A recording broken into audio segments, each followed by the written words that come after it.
You're watching InTechnology, a video cast where you can get smarter about cybersecurity, sustainability, and technology. I'm Camille Morhart, host of InTechnology podcast, and today I have a very special guest in Shehnaz Soni. Not only is she an aerospace engineer for NASA, where she's working on the human landing system for the program Artemis, which is humanity's attempt to create a permanent base on the moon from which we can explore Mars and beyond. Prior to that, she's worked for 2 decades at Boeing, and she's worked with SpaceX, and she's worked on the International Space Station, flight systems engineer, and all sorts of other kinds of flight-related and aerospace-related engineering. She's also a person who has come from what I would consider to be unimaginable challenges imposed from the outside. And yet, when you meet her, you'll find that she emanates focus and light. And in fact, she's written a book, The Quantum Being, which I have, which is about that journey. And also, I would consider an offering to other people to help themselves find light. Welcome, Shehnaz. Thank you, Camille. I'm so excited about this opportunity, and I appreciate the way you expressed me. That's my goal, is to express my light and help other people see their light. What exactly are you working on for the Artemis mission? You're working on the human landing system, correct? Yes. So basically, I'm working with NASA right now. So the actual Starship is going to be built by SpaceX. And NASA pretty much is running the show. So we have all these different pieces. So we have SpaceX making the Starship. We have the Orion capsule coming from Lockheed Martin and European Space Agency. And then we have Space Launch System rocket that Boeing is prime contract in. And then we basically have this mission, just like International Space Station was built up in space, Artemis kind of is built on missions. So we already launched the first one. We're going to launch the second one in 2025. And then so on. So I'm working on third onwards, because that's when it becomes manned mission, where astronaut not only goes to the lunar orbit, they actually land on the dark side of the moon. And the first mission, they're going to stay there for 1 week. My role is senior system engineer, and it's all about herding the cattle and making sure that we do everything right. And we follow the timeline with all the constraints, with the astronauts' health kept in mind. And it's a very beautiful dance. It's a very complex dance. But what it does, if you think about it, when you do something so challenging, that everybody is working together to create this event. And I think, to me, working together on a cause that's going to expand our consciousness is always going to be good. And what that looks like, we can definitely choose it. It doesn't all have to be going on the moon and Mars. There are many ways to go to the mountain. But at least for now, that to me is how I see it, which is why I'm working and supporting that mission. How do you prepare for risk or unknowns when you're dealing with something like space? I mean, we don't know that well, presumably, what could possibly happen. So how are you factoring that kind of thing in? Right. So you're talking about unknown of doing something that you've never done before. Yeah. And I started to limit it to kind of like the threat landscape or the known threat landscape, or I was even thinking of kind of cybersecurity. And now you've got this assembled lunar gateway, which is kind of like a little floating base orbiting base above the moon that then astronauts can go up and down from, landing on the moon and back. And I was thinking of it in kind of that limited context of what if something should go wrong with like the systems, and how do you address those? There's definitely going to be a lot of interesting questions, because right now, like, for example, Gateway, which is kind of most of our team is based in Houston for that. They're working with United Arab Emirates to kind of collaborate, right, on that, because it's a mini space station on the non-rectilinear halo orbit. That's pretty much what it is. I think that connects with where the AI is going. That connects with what Elon is doing with all his other projects, and how like machine, with this type of evolution, because we're going to need some sort of automation for the gateway to exist by itself. There's a human in the loop. We use that terminology as an engineer. the human is always going to be in the loop. I know you work with space-time because space-time is a continuum, but I really only know that theoretically. Is that something you have to address like logically in the space missions that you're working on, or is everything close enough to Earth that it's not factored in, the change in space and time? It's an interesting question that you're asking, because you're asking me to converge what I believe in based on everything that I express, and how does it relate to the fact that I do work in the arena, which is all about taking the rocket beyond Earth and other places. I look at that as, I have to give you another reference of a movie, Contact, where Jodie Foster, when she does end up experiencing, right, something that she experiences, and when she wants to convey to other people, they make a fool out of her, right? Because they wanted to hide the actual evidence that she truly was experiencing something that was beyond. So that is how I actually compare my current situation with my work as a rocket scientist and with my passion as a spiritual alchemist, right? As a quantum being. And the way I converge the two of them is that I actually do see that the very fact that we have been talking about, Moon and Mars and living there for the last 50 years. However, now we are finally doing something that is not just done by one country or one organization. It's done at the mass level, because everybody's coming to the same conclusion that we need to open the door to figure out living in this 3D form on other planets like Moon and Mars. I think we actually are really seriously wanting to create that reality, because it opens the door for us to tap into resources that we never had access to before. And it also taps us to kind of just get ready to become the human craft that we were meant to be. It actually aligns with my quantum being concept, because we are a human craft and we are not meant to stay in one place. That actually requires you to traverse yourself in space and time in all of your existence, your physical, mental, emotional, and spiritual. And the very fact that finally, we've been dreaming about it in our spiritual realm, finally we're going to do it in our physical realm. So I believe it will open the door for us to actually know what really the truth is. Because if anything is hidden, it's going to come to the surface. Why is humanity having a permanent station on the moon and then exploring further out going to bring these things to the surface? We have a lot of narratives on what really Moon is, right? We have a narrative on what really Mars is. We also have a narrative that what actually has not been spoken to, just general public wise in terms of what really is going on Earth, right?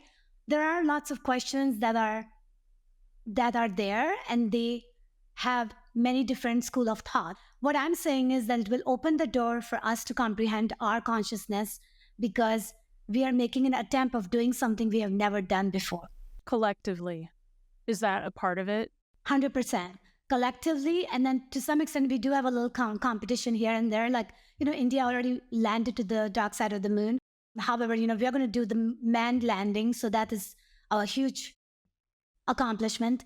So there is going to be that, which will also encourage technological evolution, right? So there is just a lot of things attached to it.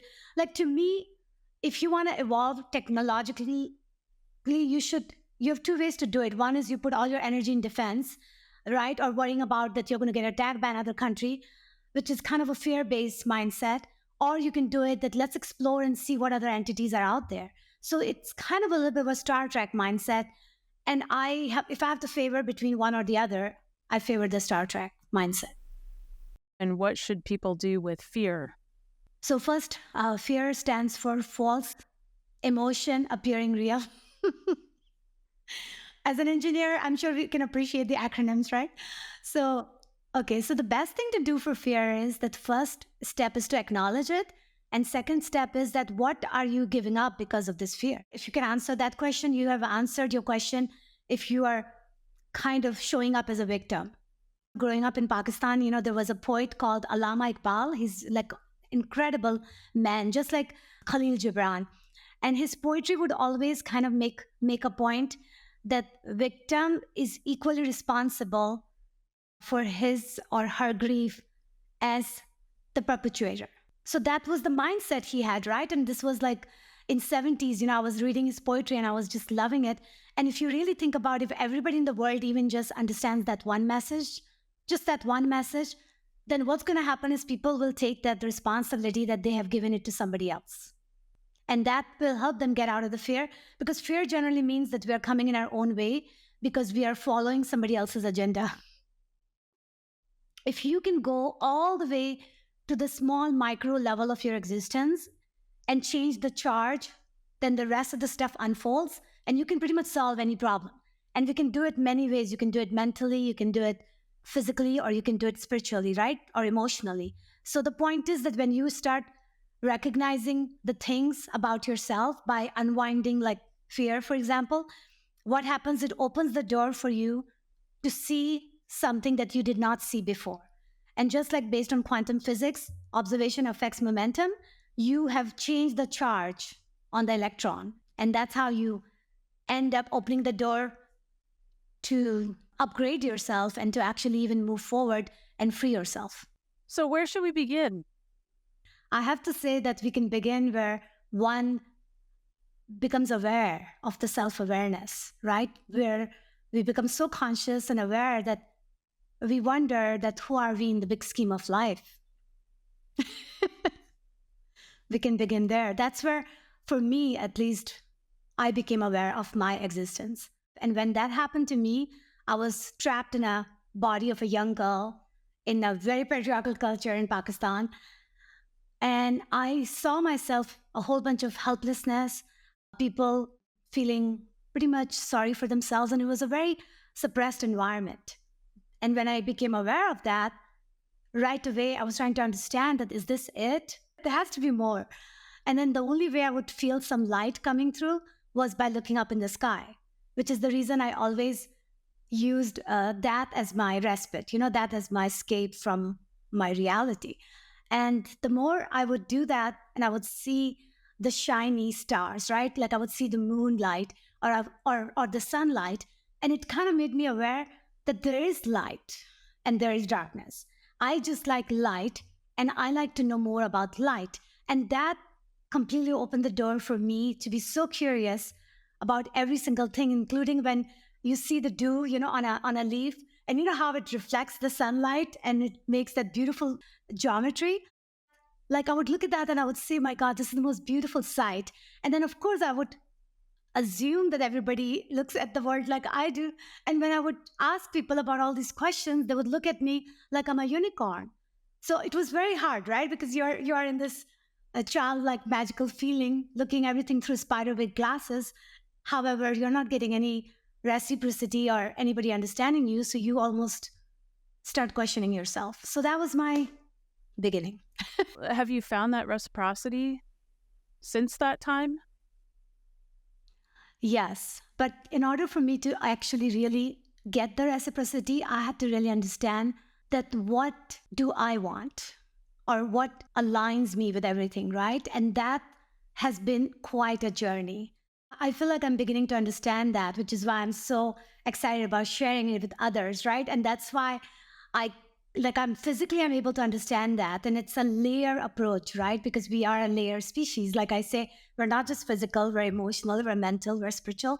So I'm actually learning it and I'm actually sharing it. So it's kind of like I'm building a plane while I'm flying it, but it's fun. As you're walking through these concepts in your book, Quantum Being, you said to you, it's quite apparent that the same concepts of physics that you work on in aviation and aeronautics and aerospace engineering are really described spiritually in different language, but it's the same concept. And yet you said your contacts on LinkedIn don't read your book. So I'm curious how that sits with you. Are you actively trying to bridge it, or is it those two things coexist in their own separate worlds? Actually, I'm learning that I'm converging them, and I'm extremely happy about that. And I'm teaching others to do the same, because I think it's time that we don't make so many boxes where we don't even know how to connect them ourselves. Like, I feel like I have lived a life, in my creativity where I have a book and I have a coaching and I, public speak. And then in my logical world, I work on a rocket and design a rocket and, work as an engineer and software engineer. And I've kept them in two different boxes for a very long time, only because to some extent, you want to make sure you have a house before you can write a book, right? Because if you don't have a roof, then you're not going to be able to write a book. So it's kind of like that, like the framework, right? The matrix world that we live in. And that is where my logical mind goes. Yeah. And you've also said, in terms of that coexistence, you said you're the same person who was a little girl walking down the street where you grew up and unfortunately, witnessed a bus explode that was full of people. And you're also the same person who was like in the room with top generals. I think you mentioned you were the only woman, you were the only foreign-born person in the room, just a handful of people, really. And this was while you were working on missile programs and missile defense programs at Boeing. And you said those two Shehnazes coexist. And so, like, when you're talking about merging these two things or bridging the gap, is it like coming into the whole existence kind of merged together, unified together, or that multiples of you can exist in the same present? And so it's kind of looking at things from multi-layer perspective. So one way you can say that you can compare yourself when you think of time as linear, and you compare your current self with your past self and seeing, are we converging together, right? So that's one perspective based on the fact that we do categorize time in past versus present. But time technically, to me, and it's very interesting, I have read Mike Tooley's book, and it says time stands for trace each other into material existence, right? Like, I don't give time the perception that other people have because it affects your multidimensional framework when you get attached to that linear time set. And I'll give you an example, by the way. This is a great example. Have you watched the movie called Lucy? No. In that movie, they basically show a character who ends up taking a pill that transforms her percentage of brain performance from whatever it was, less than 10 to 100. And while she's approaching the point where she's going to be exploding, because, ultimately you don't want to exist, because when you get to 100, why would you want to be in this confined body? You become a quanta of light. So when that happens, right before that, she was asked one of the most important questions by Morgan Freeman character. Okay, so I'm going to share this with you. And he asks her, what is time? What are we here for?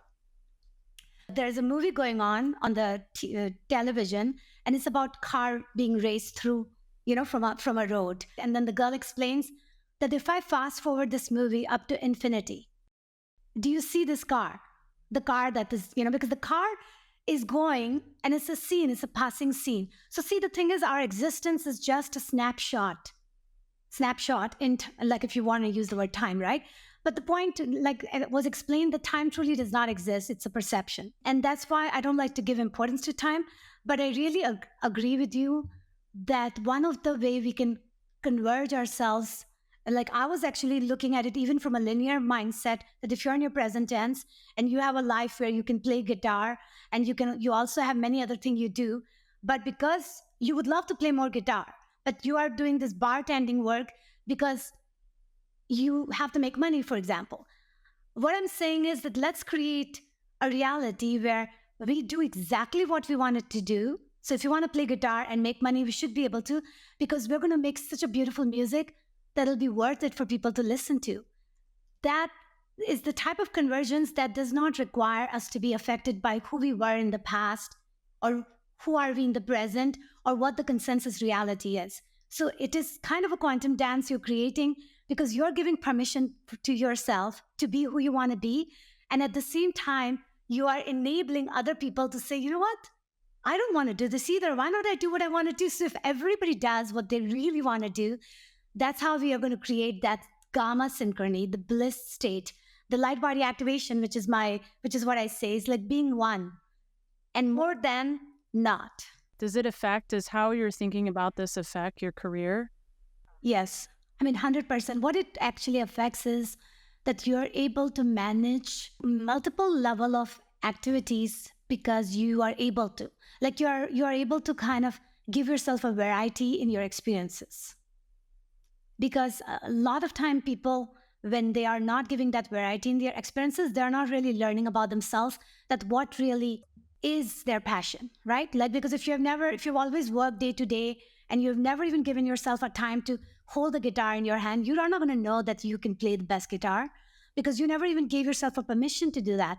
So the point of the story is that everything that I'm sharing here, that is kind of helps people to recognize that they should give themselves that permission, right? So that they can show up in other playgrounds and experience other things, because then they can say that, oh, you know what, when I do this, I really feel very relaxed. Or I really feel that I'm actually like really gifted at it. Like I actually have fun with it. Mhm. So it's kind of along the line where you basically have to do that yourself by being a kid in the playground. Do you have expectations about what humanity is going to find on the path toward, you were saying, understanding our own consciousness better once we get to the moon and beyond? So I think what you're talking about of human consciousness is like a collective inside consciousness. Is there going to be an external kind of force that humans are going to encounter, in your opinion? I think that we're definitely going to have expansion in our consciousness because we're going to learn about ourselves at a deeper level, because we're going to get more in touch with our future self. There was a time when people thought, the picture of Earth floating in the sky would sort of transform how humans treated one another. It doesn't seem like it panned out. I was wondering, it didn't seem like it had the impact that people thought it might in unifying humanity and kind of showing how small or how, really all kind of rely on one another. We talk about going and visiting so many different things, but having to live on a different planet is a whole new ballgame, right? So it opens the door for working us together, because if you don't work together as a country, we're not even talking about like working together within one country. We're talking about all the countries to reunite for what we are wanting to do with the Artemis mission. So to me, if this gives an opportunity for everybody to kind of show up in the harmonious way, then I think that that serves the purpose just by itself, even if that happens, right? And ultimately, we have to prove it by living it, right? Because you can't just prove it by looking at it. If you want to feel the interconnectedness, you have to feel it in your heart, in your soul, right? You can't just watch the earth floating around and buy into it, because now it's time that we all embody it. And I think in order to embody it, people will all have to show up for themselves. Do you feel like the ISS was kind of a first step? Did it move humanity forward? And so now we're at the next step? I would say that, yes. I mean, it did. It may not be as expedient as we all want sometimes, but I do believe it did, because the space station was built up in the space and there were international countries involved in it, and there were definitely a lot of learning lessons there as well. However, it did become a prototype in many ways on working together with other companies, right? Because before, we were always doing it more nationally, the NASA would work with all the companies that are within USA. International Space Station, we went outside of that. We partnered with Russia, we partnered with Italy, we partnered with Europe, we did. So that partnership, we partnered with Japan. So it was very good to learn about other countries and how we can work together on a cause of doing anything in the space arena. So I do believe that it opened the door, and the very fact that now we're doing this mission, and a majority of the products of all these Artemis mission is going to be commercial companies participating in it, right? And then they're going to be competing against each other to get the bid. So there is going to be a lot more companies involved, not just, like major aerospace companies. It's going to be like a lot more involvement from the entire Earth. So that is another positive aspect. What is your impression, opinion, or knowledge of what we traditionally call UFOs? I know they've been rebranded, but... Yeah, so I do believe in intelligence existing in a different form. I actually see it more from my third eye, but you can feel it. It's very interesting because whatever you want to interact with, you have to have an interest in it, because it's not going to interact with you if you don't interact with it. Because that is part of the interconnectedness, is that you get to decide what energy and frequency and vibration you interact with. And basically, because you get to decide that, a lot of time, you stay in the self-fulfilling prophecy loop and you never exit the pattern and you never really see anything else. I actually am someone who always exits the pattern because I get bored. Like I have to do something. So it opens the door for me, right?